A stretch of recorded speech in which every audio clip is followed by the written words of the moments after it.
Okay, we are going to start this lecture again here. Again, the overall topic is the Battle of the Little Bighorn, Part 1. And our first subtopic will be the route of the 7th Cavalry to the Little Bighorn River. Some of you were here the other day and got these notes. If you did, you just continue on and listen. Make sure you have what I said. And those who were not here, this will be your time to take them.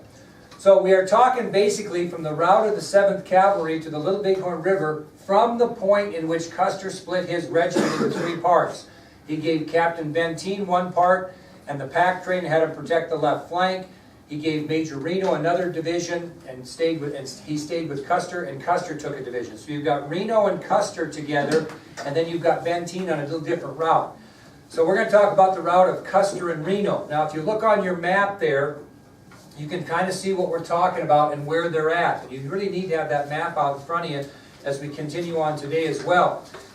And I told you that Lieutenant Colonel Custer and Major Reno marched towards Ash Creek, which on your map is now called Reno Creek, because it was named after Reno after this situation in history. But it was called Ash Creek at that time. It's on your ID sheet. And they followed Ash Creek, now Reno Creek, to the Little Bighorn River Valley. Now, when they arrived at Ash Creek, they continued down the creek, and at approximately 2 p.m., Custer and Reno's regiment, which are still together, came upon a landmark known as the Lone Teepee, which is both on your ID sheet and on the map. You can see the location. And we stated that the Lone Teepee was a location of a big Sioux camp during the Battle of the Rosebud. Okay, it was where a big Sioux camp was staying during the Battle of the Rosebud. And it was a ceremonial lodge for a warrior that had been killed in that battle. That's what they came upon now. Former large village, now simply a ceremonial lodge for a warrior killed during the battle. Now, in Native American folklore and history, that area is considered sacred because it's a burial ground for a Native American. And because of their spiritual beliefs about those burial grounds, Custer's Crow Scouts stated they would travel no farther. That's as far as they were going to go with Custer, was the Lone Teepee. They were stopping there. Custer was very angry about that. He told the scouts to move forward and said, quote, "You move forward," or quote, "I will take your guns and horses and make a woman out of you." Again, Custer was upset at the scouts for not moving forward. He told them, quote, "Move forward or I will take your guns and horses and make a woman out of you." One of the scouts, in native tongue, made a comment back to Custer, which he did not understand. So he asked Fred Gerard, who was a civilian interpreter for the Indian Scouts, it's on your ID sheet, to tell him what the Indian Scout had said to him. Okay, so again, Custer didn't understand the comment that was made by the Crow Scouts, so he asked Fred Gerard, who was a civilian interpreter on the trip, what did that scout say? And Gerard basically informed Custer, the scout told him that if he made a woman out of all of his soldiers that were scared, it would take him a long time to do so, implying that the Indians were scared to go any farther. That's what Custer was mad about. They were afraid to go any farther because of their spiritual beliefs. And the Indian Scouts, knowing that Custer had soldiers just as afraid of moving forward, made the comment to him that if he made a woman out of all of his soldiers that were scared, it would take him a long time. Well, the one Indian Scout that was in a pretty tough position was Bloody Knife, because Bloody Knife was very loyal to Custer. He was Custer's favorite scout, and it showed you in the video that you watched that Custer gave Bloody Knife a medal inscribed World's Greatest Scout, and also told Bloody Knife that when he became the great father or president, that he would move Bloody Knife and his family to Washington and provide a home for him. So he was in a tough spot being Bloody Knife. He didn't want to abandon Custer, but his spiritual beliefs were pretty important to him. Okay? Well, as they were discussing this, Fred Gerard, the civilian interpreter, just happened to notice a group of Indians fleeing towards the Little Bighorn River over a bluff. And he turned to Custer and said, quote, "There, General, are your Indians running like the devil." And the point being of that is, for the first time in the campaign of 1876, what have they actually come upon? Hostiles. Okay? And they know they're heading for the Little Bighorn River. That's kind of where we stopped the lecture the other day, right? Now, As soon as Custer saw these fleeing Indians, because Girard said, there they are, Custer sent Lieutenant W. Cook and asked him to ride where Major Reno was, which wasn't very far away, and give him an order. You got to remember, they didn't just go up and say, hey Hoyt, I want you to do this. They wrote everything down so there was no mistake. So after seeing the Indians flee, Custer tells Lieutenant W. Cook, remember he's the guy with the lamb chops, the big shaggy sideburns, he tells Cook to go give Major Reno an order. So Cook writes it down, because that's what they did, and gave it to him. And I'm going to give you the quote, the order. You can write it down if you want, or you can put it in your own words. But these were the orders that Custer gave to Lieutenant Cook to give to Reno. So these are going to be Reno's orders. He said, quote, General Custer directs that you take as fast a gait as you deem prudent and charge afterward, and you will be supported by the whole outfit. I'm going to read that to you again. Write it down if you want or not, but I want you to tell me what it means. So here are the orders that Custer really gives Reno through Cook, because he's the one that writes it down. He said, quote, General Custer directs that you take as fast a gait as you deem prudent. Gait is G-A-I-T, by the way. General Custer directs that you take as fast a gait as you deem prudent and charge afterward, and you will be supported by the whole outfit. I'll read it a couple more times. General Custer directs that you take as fast a gait, G-A-I-T, as you deem prudent, and charge afterward, and you will be supported by the whole outfit. One more time. General Custer directs that you take as fast a gait as you deem prudent, and charge afterward, and you will be supported by the whole outfit. A.D., what's he saying there to Reno? I don't know, just to charge and then... To charge what? The Indians, the camp? That's exactly right. He said, he directs that you take as fast a gait as you deem prudent. Go as fast as you think you should. Charge afterward, which means charge into the Indian village, and you will be supported by the whole outfit. What's that mean? Custer's going to support him, okay? So that's the orders Reno gets. This is the last and only communication that Reno received from Custer's command during this battle. Only and last. What does he mean by when you say, if you feel a gait or whatever? He says, as fast a gait as you seem prudent, as fast as you want to march. Oh, as fast. You know, at a gallop, at a gait, walking, was he saw prudent. Whatever, however fast you think you need to go, you will charge into the Indian village, and you will be supported by the whole outfit. Okay? Again, this is the last communication, because what's going to happen here is, you look on your map, Reno and Custer are going to do what? Split up. Okay? All right. Now, this is where Custer lets Bloody Knife off the hook. How does he do it? At the lone teepee. Because he really doesn't want to go any farther with Custer. Because if he goes with Custer, he's got to cross through the burial ground, sacred ground. So if he goes with Reno, what happens? You guys go through the... He doesn't go through. Okay, so what's he give the Bloody Knife the option to do? To go with Reno. Go with Reno. And that's what he did. Custer let Bloody Knife off the hook. He didn't give him the choice. He ordered him to go with Reno, away from the lone teepee. He gave him the break. Okay? Gave him the break. And Reno appreciated having Bloody Knife, and Bloody Knife appreciated the gesture. This is what he said to Custer. When Custer said, Bloody Knife, you will go with Reno, Bloody Knife looked at Custer and he said, quote, today you and I go home on a road we do not know. That's what Bloody Knife said to Custer. Today you and I go home on a road we do not know. What's he saying? They're going to die. They don't know whether they're going to live or die. Okay? Today, you and I go home on a road we do not know. What does Bloody Knife really know in his mind? They're going to die. They're out. I mean, he was on top of the crow's nest. And remember at that time in the movie, he gave him a chance. He said, Custer said, you've done your job. We found the Indians, hostiles. You don't have to go anymore. And Bloody Knife stayed loyal. And he said, good ponies to capture, to gather. Because that's the big thing in a battle, is to take the other tribe's ponies. So Bloody Knife had a chance not to go back then. But he stayed loyal to Custer, and he will continue. But he knows this is going to be a slippery slope, don't you think? I mean, we don't know because he didn't ask you, but I'm assuming he did. Now, Most of the Indian scouts went with Reno. There was only one notable Indian scout that stayed with Custer. His name was Curly.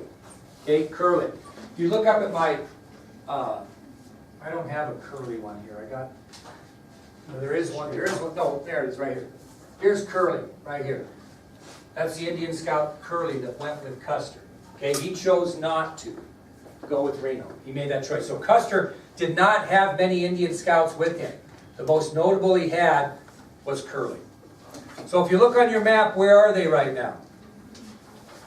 They're at the lone teepee, and you can see that Reno is going to take a bottom charge, and Custer's going to stay on top of what?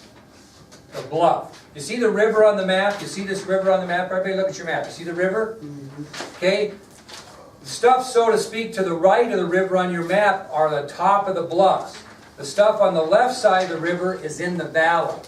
Okay? So you're uphill and down into a valley. Reno's going to charge the valley. Custer's going to stay up on top of the bluffs and support Reno. Okay? All right, another person that stayed with Custer of importance was Mitch Boyer. Do you remember who Mitch Boyer was? Wasn't he the chief? He was the chief of the scouts. And what was his significance of Boyer? Anybody know? Was he white? Yeah. Wasn't he white? Or he was French. He was French Canadian and Native American. He was a split breed. Okay? Mitch Boyer went with Custer as well. So Curly and Mitch Boyer are the most notable. Okay, now look at your map and just listen to what I have to say here. We're at the Lone Teepee. The 7th Cavalry departs from the Lone Teepee, and then Custer and Reno split. Okay, Custer split and went north over a ridge and stays on the high ground. Reno is going to cross the Little Bighorn River, you can see it on the map, and he's going to stop to gather his troops. For what? Make sure they're ready. For the charge, absolutely. Okay, so again, the 7th Cavalry departs from Lone Teepee, where Custer splits from Reno. Custer goes north over a ridge, and he's going to stay on the high bluffs. Okay, and this will make sense when you see the rest of the video when we're done. Reno is going to cross the Little Bighorn River, and he's going to get into the valley, and he's going to stop and gather his troops. For the next 15 to 20 minutes, they're going to adjust their cinches, they're going to check their equipment, their guns, their ammunition, they're going to get themselves in the attack mode. So once Reno crosses Little Bighorn, he's going to stop in the valley, gather his troops together. For about the next 15 or 20 minutes, he's going to make sure his command adjusts their cinches, make sure they check their equipment, make sure they have their ammunition and guns ready to charge. Okay? Obviously, Custer didn't cross the Little Bighorn River. He got on top of the bluff, and he was waiting for Reno to engage the Indians, and then what was he going to do? And then he was going to go. Then he was going to go support him, okay? This is where it gets kind of crazy. Now, let's talk about the route of Captain Benteen, because he's still in the fold. He's just not with them, okay? So you know in your mind where Custer and Reno are and what they're about to do, right? Okay, let's talk about what Benteen is doing. Now, as ordered, he marched southeast to protect what? His left leg. The left flank. So when they split up way back, not at the Lone Teepee, but back farther, where you can see on your map, you can see Benteen's route. So if you get on your map, he's going to cross Ash Creek as well, and he's swinging way to his left, and you can see it on the map real clearly. Okay?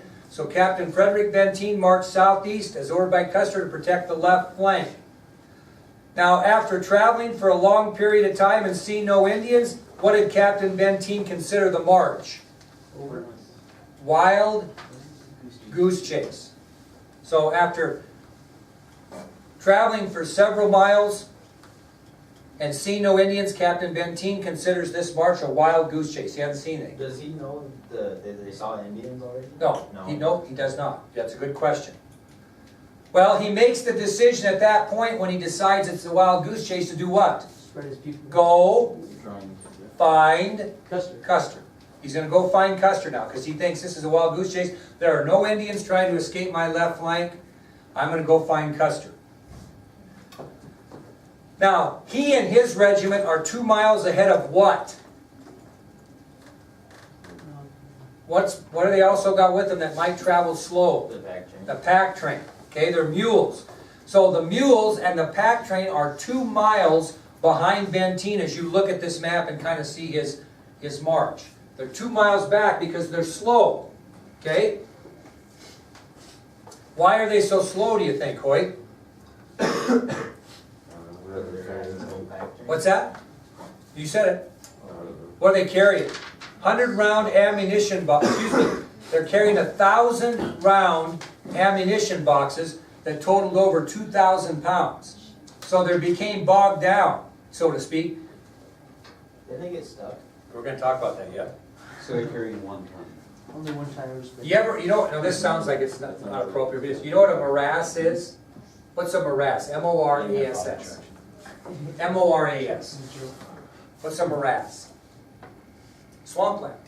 You see it out, maybe boy Ed Cook lives out by the golf course. If you drive out the golf course, the airport's on the right, you see those cattails in that kind of area. That's a morass. That's a swampline. That's where cattails are in water. Well, these mules who are carrying 1,000 rounds of ammunition, 2,000 pounds, they get wind of what, or sniff what as they're traveling? Water. And what do? They make a run for the water, and they go run right into the middle of that morass or swampland, and what happens to them? They get bogged down. So not only are they 2 miles ahead, Benteen's going to have to wait because now they got to get them out of the morass or the swampland because they're all bogged down. Okay, so it's going to take some time. So Benteen stops to water his horses, and he waits for the pack train, and he waits for what? A sign or sight or word from what? Custer. Yeah. So picture this. Benteen is somewhere along this route. 2 miles behind him is the pack train, which he is waiting for, that are bogged down in the morass or the swampland. So he's sitting there waiting, watering his own horses, and waiting for the pack train to get there, hoping that someone will send word back to him from Custer, which is going to come, which we'll talk about in a minute. Okay? So that's the route of Benteen. Okay, that'll take us to a pretty important subtopic, which is the valley fight. The Reno charge and retreat across the Little Bighorn River. This is really important you understand this, and you're going to get a go there because not many people do on our trip. If you're going to go, and we'll talk about that, you're going to go there and be right where Reno charged and right where you retreat. It's an incredible experience if you get a chance. So the valley fight, the Reno charge and retreat across the Little Bighorn River.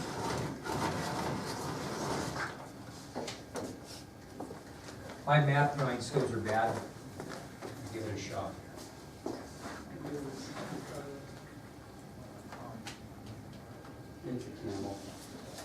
What is that? Anybody know? A hill.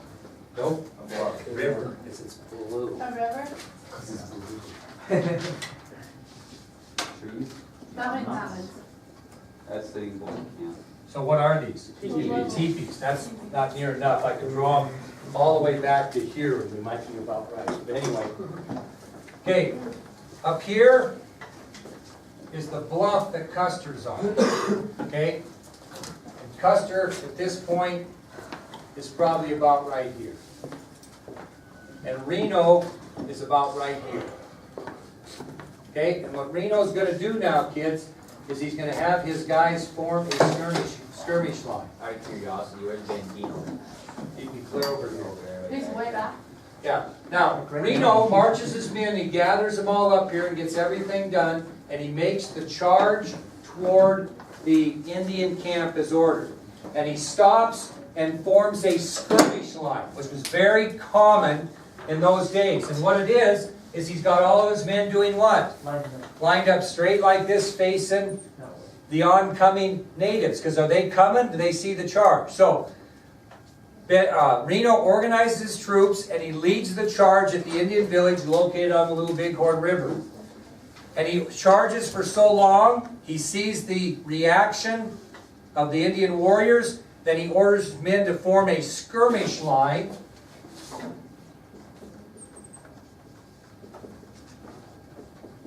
And what a skirmish line is a line, and these guys are 15 feet apart approximately. So there's a man here, 15 feet, a man here, 15 feet. So you can imagine with 100 some soldiers, where they are stretched across a large field, which you'll get a chance to see and kind of picture in your mind when we go there. So they're forming this skirmish line 15, each man is about 15 feet apart. Is it just one deep or? What? One deep. person. One deep. By the way, you might want to shoot the next guy in the back of the head. So it's a one deep deal, okay? All the way across, way more than this. I'm just doing an illustration. Now, what might come to your mind as you think they charge hard into the village? He sees the resistance. He tells his men to form a skirmish line, get their weapons out, get ready to fire. What might be your thought process? Okay, Hoyt, what are they all on? Horses. So are you going to stand there and get in the skirmish line? What are you going to do with your horse? So every fourth man in the line, of course this line's a lot longer, what is every fourth man in the line doing? Holding horses. So they're not shooting. So that takes your power, your firepower down. Every fourth person is holding the horse. So picture that in your mind, okay? Now, on this skirmish line, you've got G Company up here, okay? You've got M Company kind of in the middle,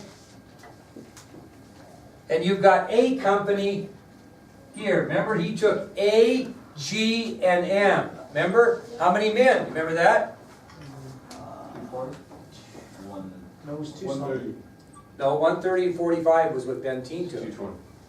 What Custer had. Custer Had had 220. 220, so it Yeah, was it was like 130, right? No, 140. It was 130 and then Some- 75. That was what Benteen took. Oh, Look in your wasn't notes. it 220? How many Reno have? Let's find out. Somebody find it. Notes shouldn't be too far away. 45? No, How about that? Custer had 35? Well, how many Reno have? 45.